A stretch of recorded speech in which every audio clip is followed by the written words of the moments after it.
Today was the Greater Chattanooga Association of Realtors gig event, which occurs 4 times during the course of the year. This is the process by which the association brings in outside speakers to talk about what's happening in the industry. So essentially what we did today is to talk about the fact that the change that we've been discussing for the last 5 years has occurred. Bottom line of all the comments today is that this is a time of opportunity which is unequaled in your real estate career.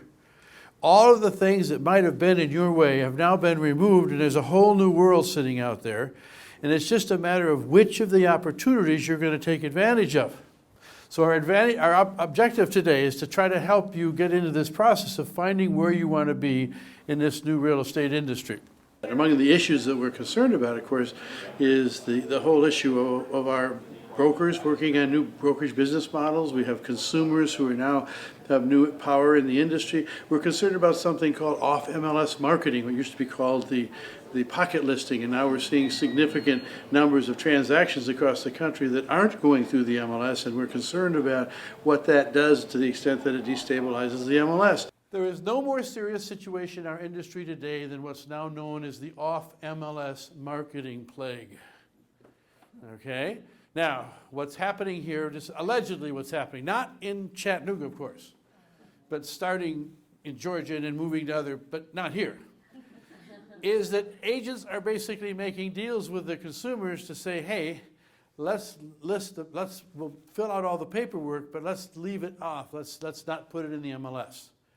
Because I have a group of agents that I work with around town, and we'll find a buyer for you, and we'll find a buyer a lot faster than if we're out mucking around. And plus that, you won't have all of those bottom feeders crawling through your house. Okay? And interestingly enough, people are going for that.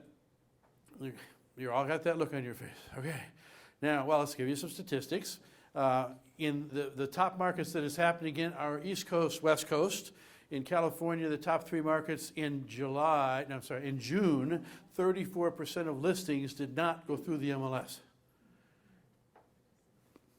Now this should scare you to death, because this is basically people saying, I'm going to have my own private little group, I'm going to sell within that group, and that's what and that much is happening. In the 20 markets that my firm is now currently monitoring, the average is 18%.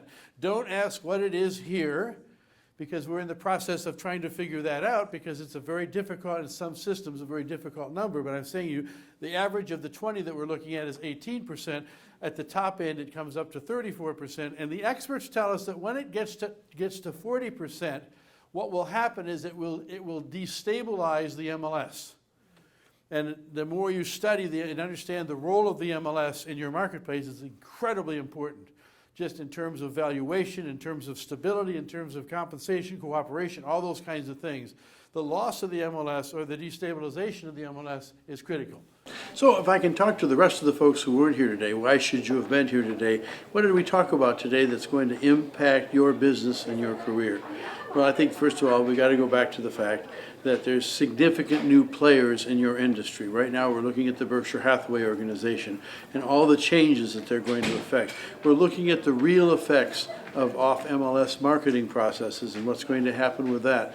We're looking at consumer issues and the fact that consumers want transaction management. They want agent rating. They want agent match. They want to know what their agents are coming from. We now know that they have a different view of what a realtor is and what a realtor isn't. We have to deal with that. We talked about the importance of the rental community and the rental marketplace and that sector of the economy, and the fact that it is growing and it's going to be more and more important. And finally, we talked about the importance of the organization, the association, and what role it's going to play moving forward, and why everyone should be attending these kinds of meetings.